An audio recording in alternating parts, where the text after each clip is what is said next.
Hey, what's up, everybody? BDO44 coming at you with another video. All right, so Brooklyn Nets, Kyrie Irving, and the ADL have joined ventures together to kind of um, try to address this very difficult situation at hand.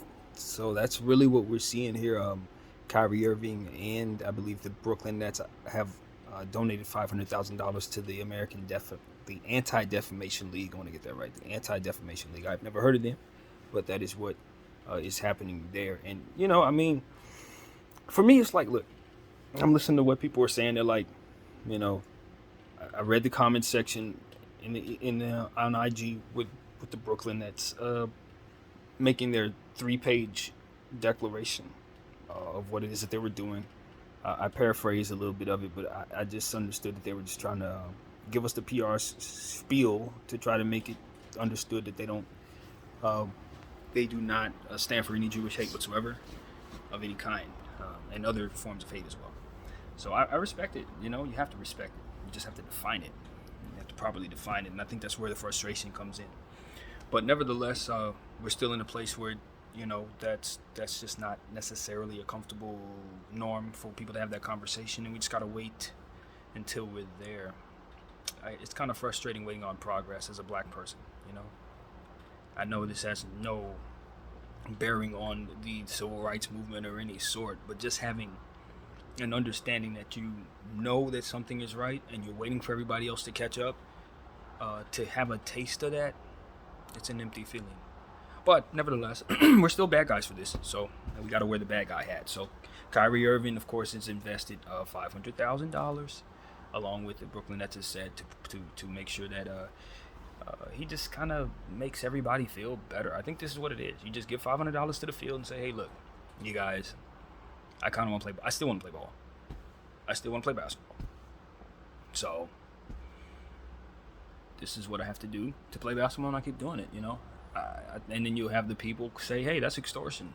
What the hell? Why are you doing this to Kyrie Irving? You're taking $500,000 away from him and giving it to some anti-defamation league against his will because he posted something you didn't agree with. And you're making it look like it's something he wants to do."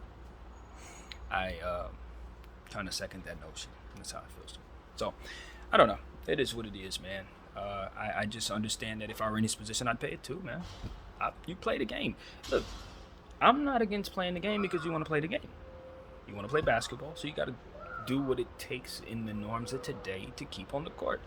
I'm not necessarily mad at anybody who's trying to do that. I just hate when they take it a step too far in regards to condemning certain situations when you know it's not within their. To me, I don't know how to word it, but it doesn't seem like when you're condemning something, you definitely want to condemn it. But at the same time, sometimes it's like, all right, we're putting a little more distance on it, and it feels like they're being pushed to put that distance on it. Like as I listen to people talk about Kyrie Irving, they can't. It ain't enough to say, okay, Kyrie Irving, we're just gonna take a distance step away from him because we don't agree with him. They gotta call him stupid. They gotta call, you know what I mean?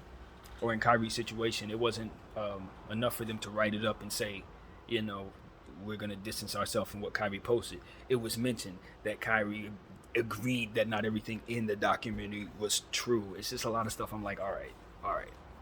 Obviously, they're making it so that the people who are being told um, to distance themselves are also being told to sever um, the bridge. If there were ever a bridge, you would have to then put some emphasis on your severing. You would have to disrespect them in order for it to be driven home that you don't side with them. That's how I understand it's the energy. It's always the same thing. That's how I know who's behind the curtain. Because they're always going to say, no, it ain't enough for you to just walk away. You got to let people know that you hate them and that you side with us. And listen to act. It's like, pick a side. If you're going to be in the streets or you're going to be on the sides of the feds. And it's like, well, the feds are in control of the streets. But no. Well, anyway. So as I look at the energy still being applied in the same continuous ways, I just understand it. I look around at the people and we're not exactly asleep. I'm very happy to say that most people are looking at the establishment and giving it the proverbial finger. Good majority. In just about every single one of these subjects. And I'm very happy to see it. People are waking up to the idea of moving away from group thinking, not as a means of not having um, reason found in some of those thoughts, but as a means of understanding that being in that bubble for a time like right now is not good for you, because people are actually being herded in different directions that are not in their benefit while being in those thought bubbles, so to speak. So we need to remove ourselves from those bubbles for a time, just to think outside of those lines so that we can't be easily manipulated. And so that's what is necessary, you know? And it sucks, because a lot of times with our group agreements, there are things there that we really, really want to, that help us understand what it is that's amongst us. But to be honest with you, we're changing. And so we have to learn new agreements. We have to accept that certain things have been put in our head, etc., etc., as I've been talking about all day. So as I circle back around to what we've been talking to, what this is about, I will say that the Brooklyn Nets are just kind of going forward. They're trying their very, very best to maneuver the situation to the best of their knowledge. And what they're finding out is that the people aren't happy. Comment section, 90% of it is telling them, hey, we don't care about this. This isn't necessary. Leave Kyrie alone. He didn't do anything. Some people are like voicing their opinion specifically about the conversation itself, if they're not Muslim, you know, that kind of thing. And so it's like people are waking up. People are learning to love one another in these uncomfortable spaces. People are respecting each other's pain to a degree. Some people are just being ornery in regards to certain subjects. But you know, we're trying to skate away from group thought, and I think it serves a very specific purpose. Very specific purpose. So I don't know, man. I'm definitely against all hate. All hate. All hate. I just want hate to be properly defined. I don't want hate to be misinterpreted by people who actually hate us. That's my main voice, my main point these days. That's been everything I've been talking about. You know, if people have hate in their hearts, I don't think it is simply as easily defined as saying they said this word, or they lined up with that person, or they were raised in that group, or, you know what I mean? It is not that simple. Minds can be changed. Compassion can be grown inside oneself when they're exposed to certain types of love. We are not as blanketed as what corporate Western world wants us to believe we are. We are not that simple. There is pain here that needs to be healed from. There are lies that people need to be exposed the truth to. There are things that people need to be able to converse about in order to have compassion about. People need to spend time with one another in order to have the memories that would attach to compassion, that will be set in stone for many, many years. And we need to accept the fact that people deliberately kept us from one another to keep those things forever happening. It's that simple. You know, it's always been us or them, us or them, us or them. And we can't seem to get together on our side to even get to a point where we realize it's not even us or them. We're too busy not realizing we haven't even become our us yet. And so that's what you're seeing. There's a bunch of us trying to find a way to come together, just to find that we all should be coming together. And while some people are saying they want us to come together, the reality is they just want to feel safe. And they don't want anything to disrupt that. And that's just what I understand. But there's no real safety when these conundrums live in place, when people are confused about who they are and other people have things that maybe they know that other people should know, and they ain't telling them.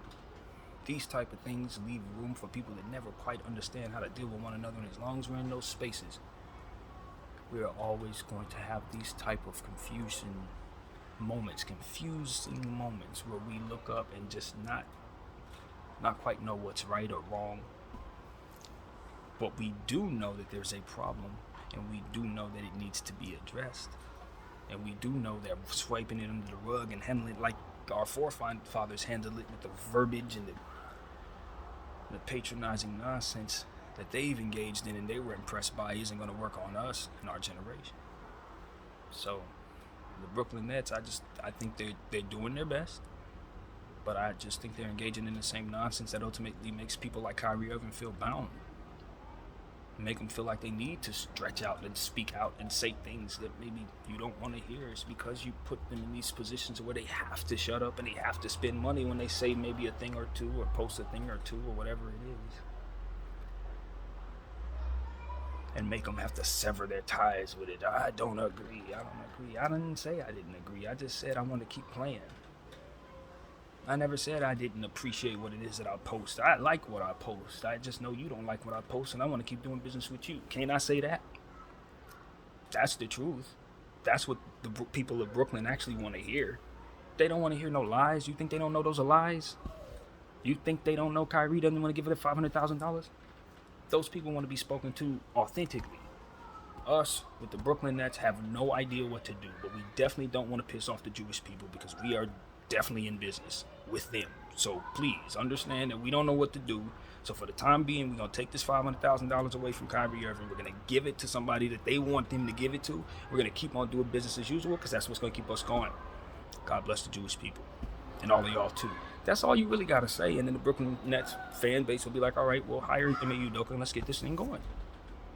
You got a lot of people write some 3-page essay about how you care about stuff you don't care about. We know you don't care. You don't even care about your team. If you did, you'd put a better product on the floor. So that's how I feel about that, man. I've been speaking very freely into this camera. I don't know why I don't care anymore. I just stopped caring, man. You just get to a point where you see so much bull crap and you see so much misdirection and lies from so many different directions, and you just look up and you say, you know what, why am I catering to the world outside that's lying to itself? I'm not gonna do that. I'm gonna show everybody what I see and hope everybody sees what I see, or at least helps somehow change what it is that I see to look better, because right now I don't like what I see. I don't like it. People are lying about what people's other people's intentions are, and they were doing it 2 years ago and 3 years ago as if we didn't see it being done then. That Kaepernick thing was trash, man. Y'all still don't know how to properly define hate and disrespect? I'm sick of liars telling us that they're not the haters, who are actually the haters, who are telling us haters are people who are actually confused about what it is they're involved in for which the haters control. They're the haters. Playing God, I can't stress it enough, and I'm going to keep saying it until my spirit feels better about what I'm seeing. It just is what it is, man. That's been the message in just about every video, and I'm honestly not going to probably feel better about it until I start seeing some changes. Until I literally start seeing some changes. So that's what it is, man. Hope you're not tired of it. You know, I'll get back to basketball. I'm gonna still do me, but this message is real. You know, it's like we were just in this space 3 years ago with the Black Lives Matter thing, but this is different. This is much more different. This is much more different because there's too much different things going on at once that are pointing in that same direction. It's not just one or two different stories. It's like 7 or 8, you know, like literally. And they all interconnect somehow. So this is yet another one. And I just pray for everybody in the Brooklyn Nets. You know, that Brooklyn Nets situation, it's almost like they're trying to be the Lakers, man. Like, if I didn't know any better, they're taking their motto out of the Lakers playbook. Just take the most bizarre pieces you can put together and the most controversial stuff you can possibly have and just put it together. If it works, great. If it doesn't, it'll crash and burn, and we'll make money on the back end from ESPN and all that. Talking about it, and it will just be the Lakers and the East Coast. That's what it sounds like they're trying to do. It's like, if we can't build a basketball team, let's just build a soap opera. You know what I mean? And I just don't think that's safe. If I'm being completely honest, it's not safe. You don't play with people's minds like that and then put a magnifying glass on them, and then put pressure on them to win a New York market and just say, go. Hey, these people, they got real stuff going on. Like, all of them. You're going to put Ime Udoka in a situation, Kyrie Irving, KD, who wants out of there. You got Ben Simmons in there with his mental stuff. It's like, you do understand that these are all people who really probably just need to be in spaces that are not pressurized. Like, probably need to be in spaces that are not that at all. And I don't think they care at all. I think they're more so interested in seeing the circus, and whatever happens inside of that circus is just something that's going to give them some ratings. And that's why I hope that I'm reaching somebody who's on the inside of it, hopefully, to say, guard against that. Because that's exactly what they're doing. Guard against that. Don't let them do it. Y'all stay together. Whatever y'all got to do to stay together, because that is what is against you, I feel. And it's bigger than basketball, just like Josiah said. My name is BDF44. I thank you all for watching, and I'm out.